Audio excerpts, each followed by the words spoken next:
Fellow Falcoholics, what is up? Welcome to the Falcoholic Live's Falcons vs. Panthers post-game special. I apologize for the slight delay there. I had to stop and watch, the end of that 49ers game. That was crazy. So congratulations to the 49ers for defeating the Saints. That gives us all some good news, obviously. So excited to have that in our back pocket this weekend. Also, in other news, the Falcons did win today. They did manage to thoroughly dominate the Panthers once again, to the tune this time of 40-20. Arguably the best offensive game for the Falcons in terms of stats on the whole season. The running game had a good day, as you might expect, against the NFL's worst run defense. And the offense as a whole looked good, looked like a well-oiled machine. There was a little bit of stuff early that was kind of disappointing. They started off pretty slowly. There was a lot of kind of questionable play calling early. They weren't really establishing any sort of rhythm.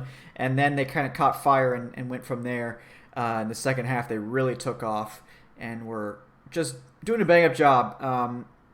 Some players really stood out today on both sides of the ball. To me, I got to give props to Younghoe Koo for his stellar play today. I mean, obviously, sinking all those field goals is great. You also have to love the effort on that kickoff to get down there in a position to actually get the football. DeMonte Casey knocked it out of Greg Dortch's hands, the Panthers returner, and he was right there to catch it. I mean, that's hustle. That's hustle by your kicker right there, and that's really impressive. No offense to Matt Bryant. Matt Bryant, I'm sure, would have wanted to hustle down there, but probably wouldn't have been able to. So that's just lovely to see. I liked what I saw from Chris Lindstrom today in terms of what he did. He didn't play the full game. They were keeping him on a pitch count for various reasons, but I like what I saw from him. The offensive line as a whole had a much better game overall than they have either of the past 2 weeks. The Panthers, so everyone is aware, they're the NFL's number one pass rush. They have over 46 sacks on the season coming into this game, which is a lot of sacks. And the Falcons basically kept them in check. They were able to kind of keep them off balance with the run game, and then they were able to just hit some stuff. And Matt Ryan was kind of savvy in the pocket and did some of his usual stuff and was very impressive. But it was a good game. It was a good game overall. I was excited to watch it. And obviously there are some implications probably for the Falcons draft pick, as in they're probably not going to have a shot at that number one pick, via tiebreakers or anything like that now. But it was good to see the team, play well. For those of us that think it's a coaching, not talent issue, this is probably another feather in the cap, so to say, that, this team is probably closer to competing than we might think. There were obviously some injuries today that could put a damper on things. We'll see how severe they are. We know that Calvin Ridley had some sort of abdominal injury that appeared to be quite painful for him. He wasn't able to stand up. I think he collapsed at one point. So obviously we're hoping that it's okay, that it's a painful but ultimately not serious injury at best. So we'll be keeping him in our thoughts. And then we saw Desmond Trufant go out with what was described as a forearm injury. That's something that's pretty hard to describe. That's not an injury that I'm very familiar with, but we'll certainly hope for the best for him. Tack McKinley did go out briefly, but he came back in and had a sack, so clearly he's okay. And we did get to see those young players kind of step up. Olamide Zaccheaus, the undrafted receiver who ended up making the roster this year. Zaccheaus got his first NFL catch today, in case you missed it. And it was a 93-yard touchdown, which was Matt Ryan's longest throw of his career in terms of touchdown pass, and was the longest play of the 2019 season for any team, which is great. Obviously, we have to mention that Matt Ryan did pass the 50,000-yard passing mark, putting him in illustrious company, to say the least. I believe he's 10th or 9th on the all-time passing list at this point. So that's great for Ryan. Another accolade for him. Another feather in his cap. I already used that analogy, but bear with me here, folks. It was good. It was a good game on multiple fronts. I thought the defense played really well too, and we'll get into that. But I also want to take some of your questions too, as well. So if you guys have any questions, please throw those in, and I will try to get to as many of them as we can. And yeah, celebrating this 49ers victory. I did call the jinx on Twitter, that the 49ers blew it, and then they were able to get in and get that final score to win the game. So I'm going to take full credit for that. That's, obviously that had nothing to do with the 49ers being good. It was all me. I'm just going to call that right now. It seems like Evan Birchfield, my co-host, is going to try to get in here, so I will try to get him real quick. Give me just a second, folks.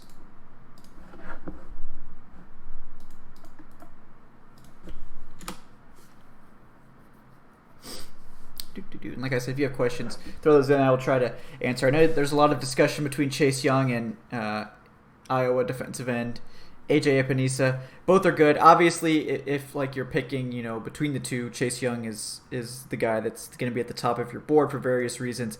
But Epinesa is a very good player. I would be totally happy with him with a top 10 pick as well. I think both would be like top tier pass rushers. The reason that Epinesa is kind of like getting less hype is because Chase Young is just so ridiculous in terms of his potential and what he's done this season. I mean, he's missed games and he has almost 17 sacks. I think he's missed 2 games. And he still has, he's still getting close to reaching the NCAA sack record. So, absolutely phenomenal player. Epinesa, very good as well. Epinesa has a lot less help at Iowa. A lot less help. He's getting doubled and tripled on every play. And if you watch his tape really closely, you'll see that. And he still wins. He still is effective, and he manages to make plays. He just isn't having the explosive production. Welcome, Evan. How are you doing today? Oh, I think I can hear you now. I just heard your mouse. Oh, can you hear me now? Yes, I can.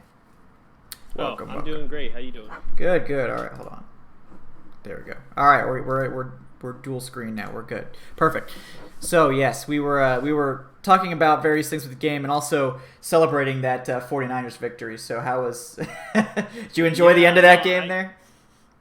Yeah, I caught Kittle on the 4th and 2, basically carrying 3 guys while getting face masks. That was pretty. That was a pretty great ending, And then that kick. I mean, I'd be lying if, like, in the pit of my stomach, I wasn't a little nervous. Oh yeah.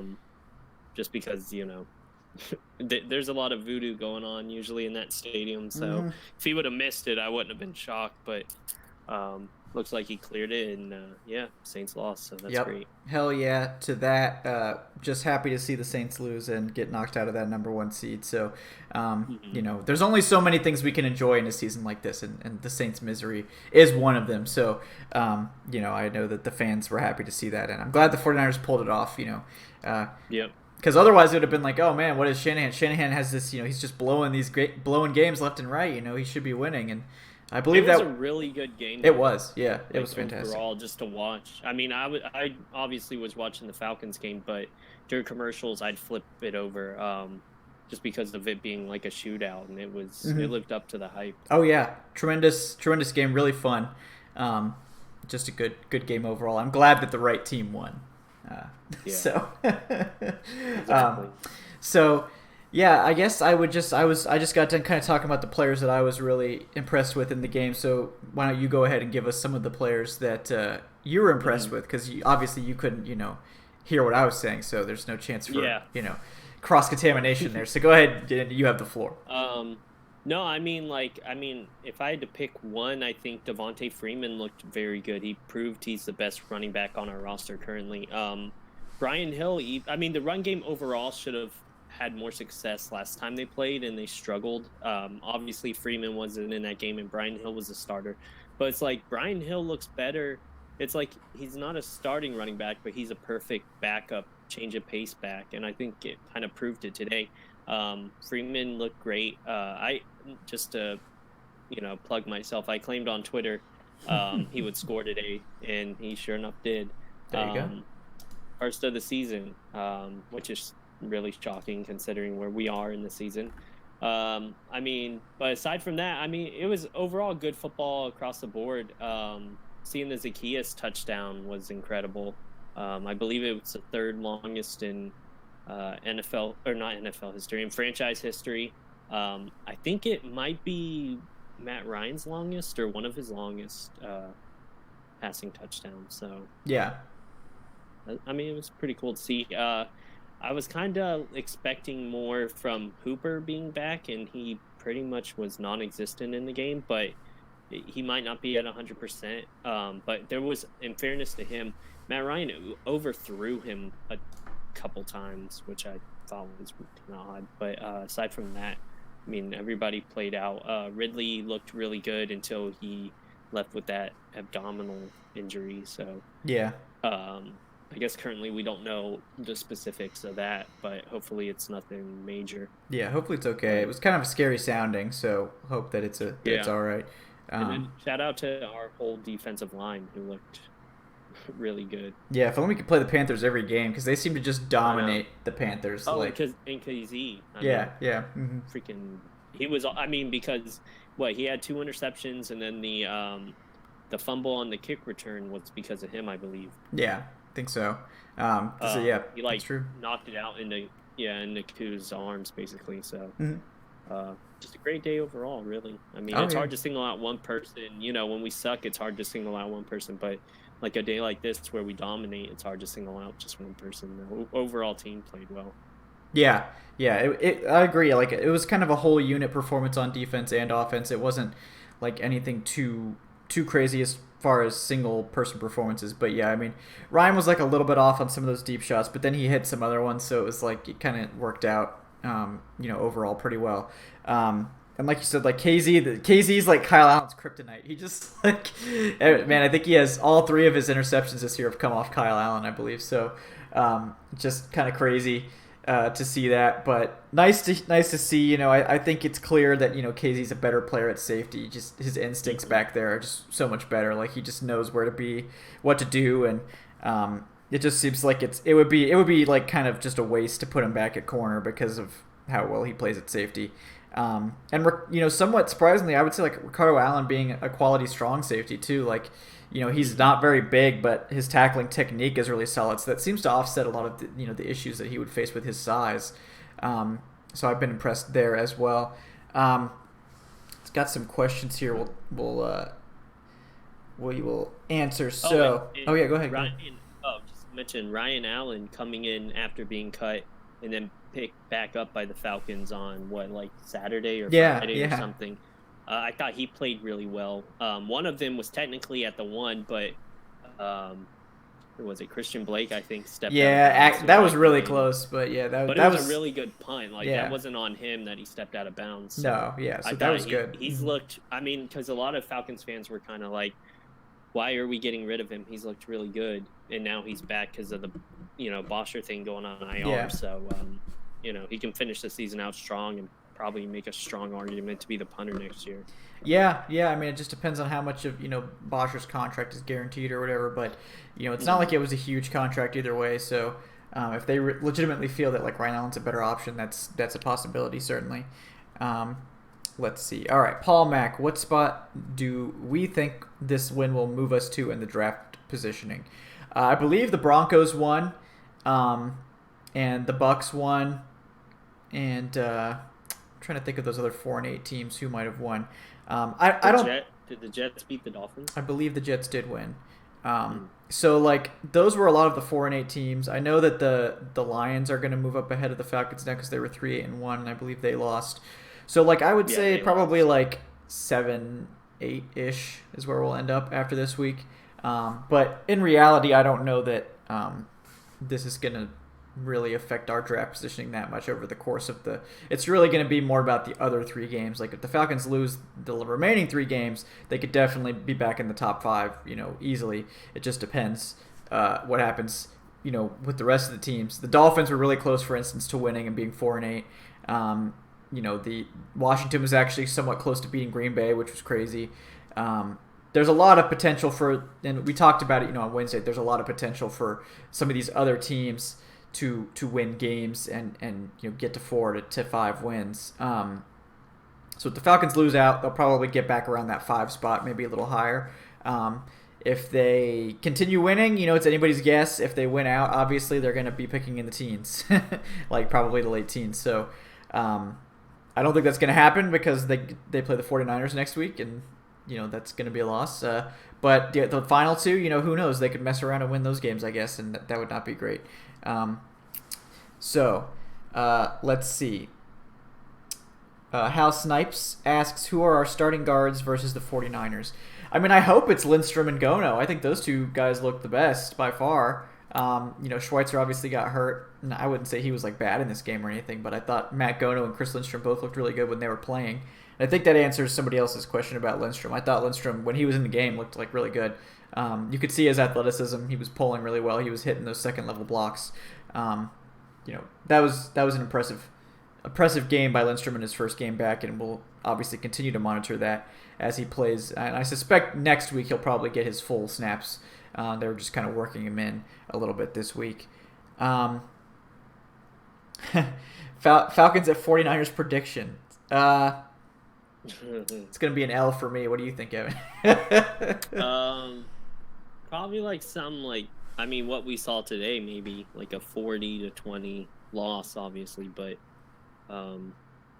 it's especially after you saw what they did to the Saints. I mean, it's in New Orleans. It's tough to imagine the Falcons going in there and winning. So, I mean, it's pretty much like a 99% chance we lose that. But, I mean, in fairness, they're a really good team. Kyle Shanahan knows us. I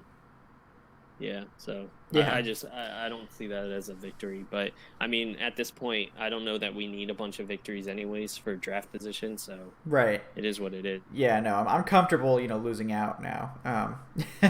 It's nice to get this win against the Panthers where you look great and you dominate and all that. That's always nice to see. Yeah, this was a feel-good game, and now we can go off into the off season. Yes, on a losing streak. Yeah, I think I kind of answered some of the other questions here. What's the best draft pick we can get? I mean, technically they could still get the second pick, I think. If Cincinnati had won, I believe they could still get the first pick, but I believe Cincinnati ended up losing that game. So in that case, I believe like the second pick is the highest they could go if they lost out and everybody else won, a certain number of games. But most likely where they're going to end up is probably like 4 to 5. Somewhere in that range. That like 4 to 8 range is probably pretty safe bet, unless they just win like 3 games and then it's going to be teens. So, unfortunate for them, but they could always do that stuff because this Falcons team loves to win a bunch of games at the end of the year for no reason. Although in 2016 they needed to win those games to get the second seed. So that it was good in that case and, good in 2017 too, but, yeah. Let's see. Solaire, I saw this question earlier. I was going to try to ignore it because it was ridiculous, but are we excited that the Falcons are going to hire Jim Caldwell this offseason? So what do you think about the Jim Caldwell coaching the Falcons, Evan? Is that a rumor? I don't know. I guess it is. Just I mean, I assume it was just Solaire trolling me, but yeah. It might be. It might. Let's assume that it's a rumor and it has a chance of happening. I don't know. I mean, it wouldn't be the worst.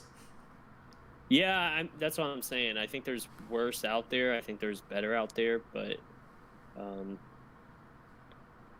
I mean, he's an offensive mind, so I guess that's something to hang our hat on, right? Yeah.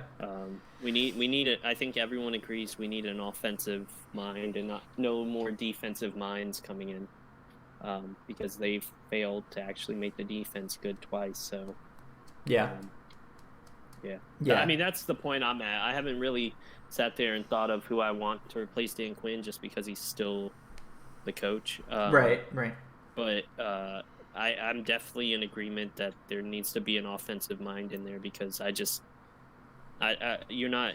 What are your takeaways from having 2 defensive head coaches who both had not great defenses? Like it's not working. So. But we keep, losing offensive coordinators left and right. So it's like, get an offensive mind in there who's not going to bounce around, and then you're good. But I don't know. Yeah. No, I mean, yeah, it would be better than hiring another defensive coach. But yeah, I think, obviously, Soler, yes, we know. I know you were trolling, but you asked it twice, so I figured you wanted me to come at you. So at least you weren't tweeting today about how the Falcons should pass on Chase Young and take Joe Burrow. So if we had the number 1 pick, so at least you didn't have to take that bad. But on the day where Ryan enters the top 10 in passing yards. Yes, exactly. So it wasn't a Falcons fan. It was like a Bucks writer, so I don't necessarily blame them for having bad takes, but it happens. Let's see. Milo99 asks, why fire Dan Quinn? Is there really a coach out there who will lead the Falcons to a Super Bowl in the first year? So, Milo, you do raise a good point. Like, it's probably unlikely that whoever comes in to coach the Falcons is going to lead the Falcons to a Super Bowl in the first year. That's probably not going to happen. But that doesn't mean you don't make a coaching change. Like, you hire a coach with the expectation that they're going to be here for like 5 years, at least.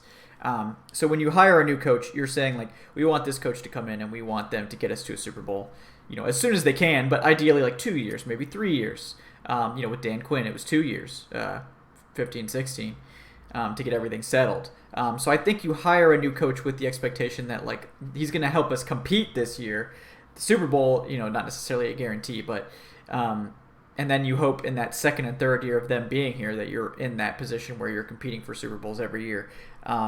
The Falcons got really close with Quinn. It just didn't quite work, obviously, in that one Super Bowl, and then it just seemed like they just couldn't quite make it work. Like the offense was the bread and butter of that Super Bowl team, and they lost their offensive mind, and whoever else they got to come in to try to replicate it could not. I think Sark was maybe getting to the point where he could have been getting close, and then they decided to axe him for Dirk Cutter. And you guys all know my feelings on Dirk Cutter, so don't get me started. And on a day where he actually called a competent game plan, I thought in the second half, I'm going to give him a reprieve. So, but yeah, I think you move on from Quinn because you know what he gets you, and that's inconsistency, like major inconsistency. I mean, every year with Quinn, it's this streaky football team where they might win 6 games. 2015, start out 5-0, then bomb it and not make the playoffs. I mean, that's one of the only times in NFL history that's happened. Then you have 2016 where you start out pretty shaky and then you go on a run, make the Super Bowl, and it's great. 2017 basically the same thing, bad start to the season, finish strong. 2018 bad start, bad finish, just overall bad, and then 2019 just bombed. I just think that it's clear that what Quinn's going to get you is not a consistent winning football team.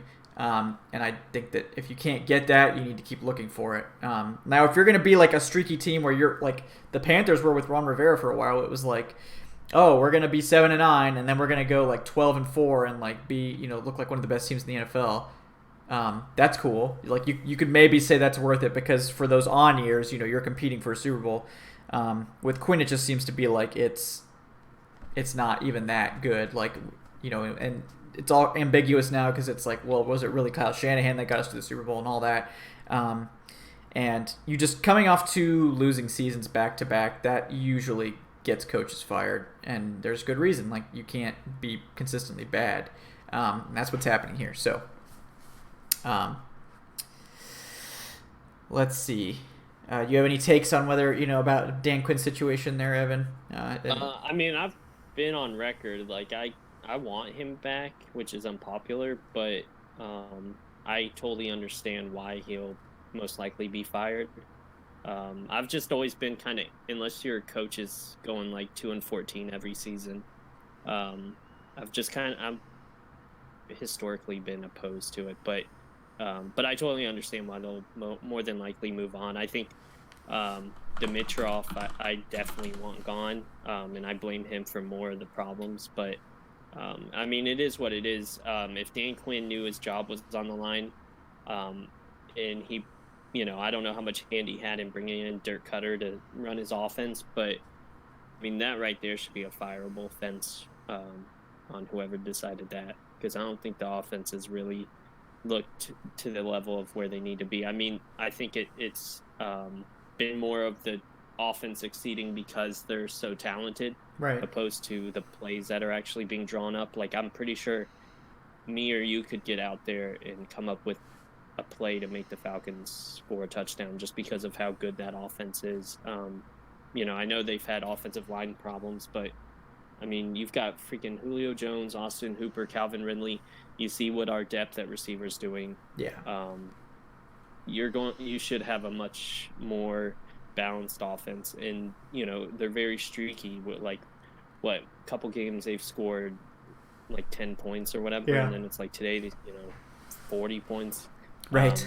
I mean, it definitely helps when your defense is playing well, getting you turnovers and stuff like that. But it's like the thing I noticed is how during Matt Bryant played was our kicker for like 6 or 7 games, so he had like 6 or something attempts, 50-yard plus attempts.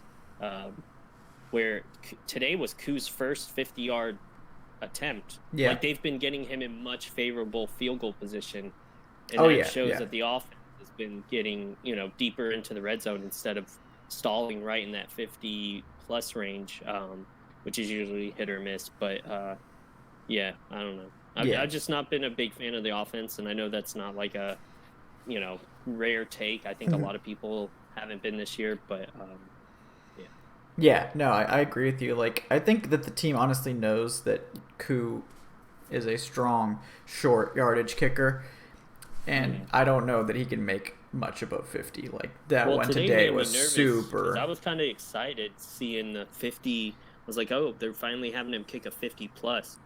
And then it hits the freaking it bounced pole in. And bounces like a lucky bounce in. And it's Yeah. like, how are you supposed to feel about that? I mean, he made it, but it wasn't like a good kick or anything. Like, he almost missed it. So Yeah, no, I mean, I don't think that we're set at kicker as people like to think about. Like, they're not going back to Matt Bryant, but they're still, hopefully in the offseason, going to look at the kicking position, because you're not going to constantly be able to have 30-yard field goals. You have to have somebody who can make it from 50. But yeah, I mean, I wouldn't be shocked at all if they do decide to, like, go after their choice kicker in the 7th round, just the one that they want, so they don't have to worry about trying to lure them in undrafted free agency or something like that. But yeah, I mean, like, I think you feel okay with Koo as your kicker going into the season. I mean, he's not like Matt Bryant level good or anything, but clearly he's not going to tank your team unless you're in a bunch of like long field goal situations. But well, I mean, and the added onside kicking thing is definitely something worth noting. Yeah. I mean, I don't think I've ever seen somebody make technically 3 straight onside kick attempts. Yeah. Like successful attempts. And that's a talent. It is, maybe certainly. He's not great at 50, but if you get in a jam and you need onside kicks, he can do it, apparently. Yeah, that may be more valuable than, and especially if this offense is good and you can get to where you don't need to necessarily have 50-plus yard field goals all the time. Ideally, that would be the situation. So, yeah, that would be cool. And I like that talent as well. I mean, that's a unique skill that he has, certainly. All right, let's see if we have time for 1 or 2 more questions here. Yeah, I know we had a question from Don Emery asking if we get that offensive coach in here, do we think the personnel is better suited for the 4 verticals attack that Cutter runs or the West Coast offense, which is what Shanahan runs? And I think it's pretty obvious that this offense was built for the West Coast style. All the offensive line pieces are there for that offense. So yeah, I mean, I think that it's an easy decision that you go after another West Coast style offensive coordinator because the offense was built for it, and I think that going away from that scheme was one of the biggest mistakes of this offseason. So I don't know how you feel about that. No, I agree, and just to add, you got to have a more reliable run game, which we haven't. Today we had, was probably our best day running the ball, but the Panthers statistically have one of the worst run defenses in the league, so it's not a big shocker. But yeah, I agree with you. Yeah. I mean, the Panthers allow 5.3 yards per carry on average. That's how bad their run defense is. So let's even see if the Falcons were able to beat that average today. I honestly don't know if they did. So let's check it out. Now, because if you don't because the first time they played the Panthers, they got 2 yards per carry. Oh, there's my calculator. Hello. That's what I'm saying. That game was shocking because I thought it was a big Brian Hill game. He's still the last Falcons running back to get 100 yards or more rushing, and that was against the Panthers last year. So we still don't have a 100-yard day.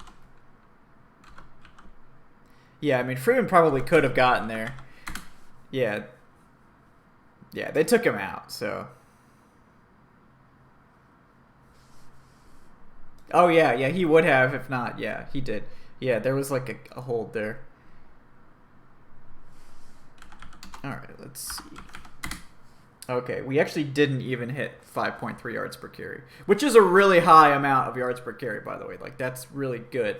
So the Falcons were at 5.16 yards per carry, which is still good, but they weren't even average against the Panthers defense in terms of running the ball on a per carry basis. So obviously they still put up a lot of yards, like 131 yards on the day, or 160.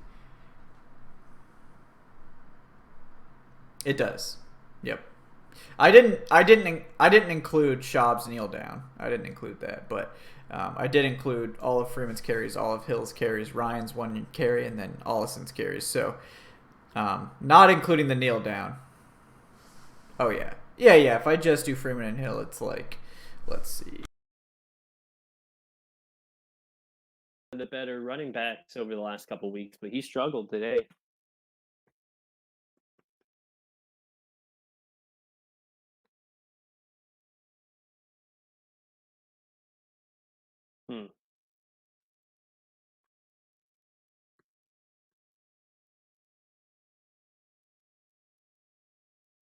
Definitely.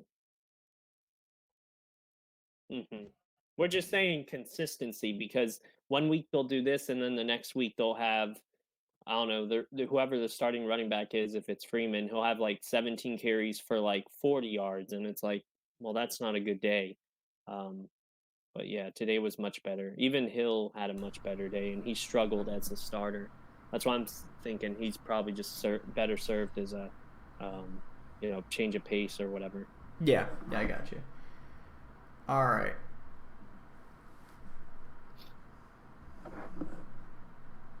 Yeah, I fixed it. So there was some kind of audio issue that happened when I pulled out my calculator. I don't know what it was, but I fixed it. Apologies, folks. Yeah. I don't know what happened when I opened the calculator. It like muted me for some reason. Bizarre. I think it first muted Evan and then it muted me. It's very bizarre. Yeah, the calculator, we were having just weird stuff. But either way, that's going to about wrap it up for us, folks. Before we get out of here, though, please do like the video if you enjoyed, so that way other Falcons fans can find it. I guess that helps people find it on YouTube.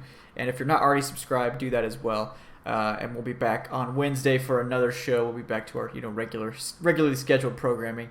And before we get out of here, I do want to thank Mr. Evan Birchfield at Evan Birchfield on Twitter for coming on. Anything that you're working on right now, Evan, that you'd like to plug? No, just I do the tweet recap, which will come out on either Monday or Tuesday. Just kind of recaps the game with tweets. But aside from that, no, I just appreciate everybody tuning in and watching and supporting the show. And we'll see what happens next week. But I'm sure I'll be back Wednesday or maybe next week, just depending on if Adnan's available or not. But yeah, thanks everybody for watching me and Kevin, and have a great rest of your Sunday. Yes, enjoy the rest of your football Sunday, folks. Thanks again for Evan. And then, of course, I'm Kevin. Now you can follow me on Twitter at Falcoholic Kevin. I dropped my second mock draft on Saturday. I'm sure you'll just hate it. So you should definitely go read that and give me those rage clicks to see who I had the Falcons taking, which is probably going to be 100% wrong. But you don't do mock drafts to be right. You do mock drafts because they're fun. So check that out, guys. But until next time, like I said, we'll be back on Wednesday. Enjoy the rest of your football Sunday. Enjoy the late games. And enjoy that Saints loss. I know I will. So until then, guys, he's Evan. I'm Kevin. We will see you in a couple days. Have a good one, folks.